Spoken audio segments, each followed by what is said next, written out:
Hello दोस्तों। तो कैसे हैं आप सब। स्वागत है मेरे हिंदी शॉर्ट हैंड डिक्टेशन में 150 शब्द प्रति मिनट के स्पीड से। स्टार्ट। अध्यक्ष महोदय, जिस भावना से मैंने यह बिल पेश किया है उसको विरोधी पक्ष के लगभग सभी सदस्यों ने एक मत से महसूस किया है कि देश में बेकारी की जो समस्या है वह एक भयंकर समस्या है और उसके कारण हमारे देश का विकास, चाहे वह सामाजिक हो, आर्थिक हो या सांस्कृतिक, रुका हुआ है और ऐसी स्थिति में हम आगे बढ़ नहीं सकते हैं। इसी प्रकार से इस परिस्थिति का निर्माण हम पिछले 54 वर्षों से देख रहे हैं।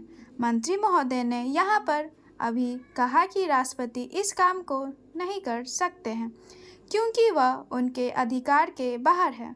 आप राज्यों में राज्यपाल शासन स्थापित करते हैं जब यह देखते हैं कि किसी राज्य में वहाँ की व्यवस्था, वहाँ का विकास ठीक से नहीं हो रहा है, जब किसी अन्य राज्य में गड़बड़ी फैल रही हो, विकास का काम समाप्त हो गया हो और जिम्मेदारी से लोग काम न करते हो, तो वहाँ पर राज्यपाल शासन स्थापित किया जाता है।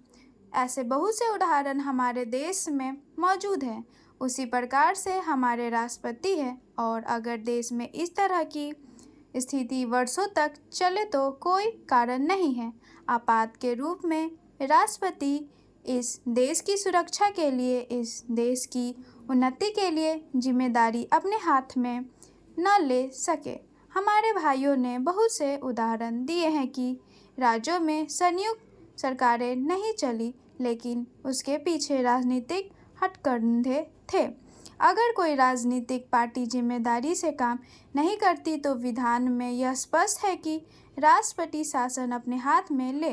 मैं एक उदाहरण देता हूं कि संविधान में आदिवासी हरिजनों के उत्थान के लिए प्रण किया गया था कि इस वर्ष 10 वर्ष में उनकी सामाजिक तथा आर्थिक स्थिति को सुधार देंगे, लेकिन यह सरकार उसमें भी असफल रही। उसको एक बार 10 वर्ष के लिए बढ़ाया गया और दोबारा फिर 10 वर्ष के लिए बढ़ाया गया। इसी तरह से उसको बढ़ाते जा रहे हैं, लेकिन उनकी आर्थिक और सामाजिक उन्नति आप नहीं कर पाए हैं। इस काम में सरकार बिल्कुल असफल हुई है। पिछली बार सरकार पर अविश्वास का प्रस्ताव भी आया था और वह पास होने वाला था।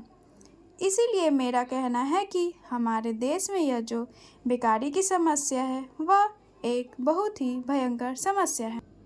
अध्यक्ष महोदय, मैं आशा करता हूं कि इस सदन के लिए यह अंतिम अवसर होगा जबकि इस संविधान में इस आधार पर यह संशोधन करने का अवसर आया है। इसीलिए मैं आशा करता हूं कि इसकी जड़ में जाने के लिए हमारे सदन को और सरकार को एक हिम्मत होगी। हिम्मत की बात मैं इसीलिए कह रहा हूं कि हम में से अधिकांश लोग इसी समाज में आते हैं और हम जानते हैं कि जिनके हाथ में संपत्ति है उन्हीं के द्वारा यह अछूत और छूत का रोग फैला हुआ है। यह वर्णाश्रम धर्म नहीं है। हमारे यहाँ यह धर्माश्रम धर्म है, संपत्ति पर आधारित है और इसके लिए मैं इतनी ही आशा कर लेता हूँ कि आज अभी जो देश के विभिन्न भागों में जमीन कुछ हाथों में केंद्रित है, जब तक जमीन के एकाधिकार को हम नहीं तोड़ सकेंगे, जो कुछ लोग सैकड़ों और हजारों एकड़ रखे हुए हैं, जिनमें अधिकांश सदस्य भी इस सदन में सम्मिलित हैं, तब तक यह समस्या हल नहीं होगी।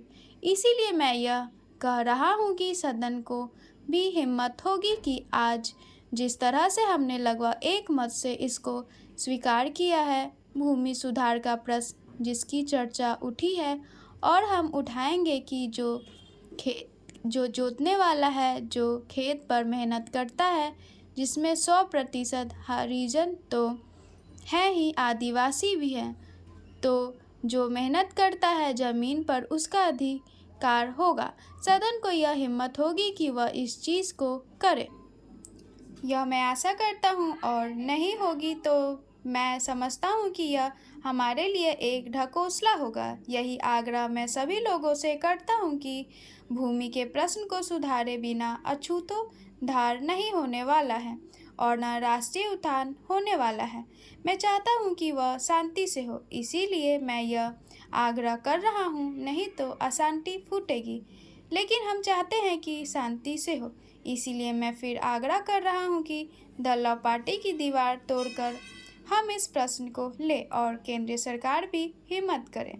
प्रधानमंत्री प्रतीक्षा में न रहें कि कुछ और लोग इधर से चले जाएंगे तो वह करेगी और लोग जाएंगे तो वह कठिनाई में फंस जाएगी।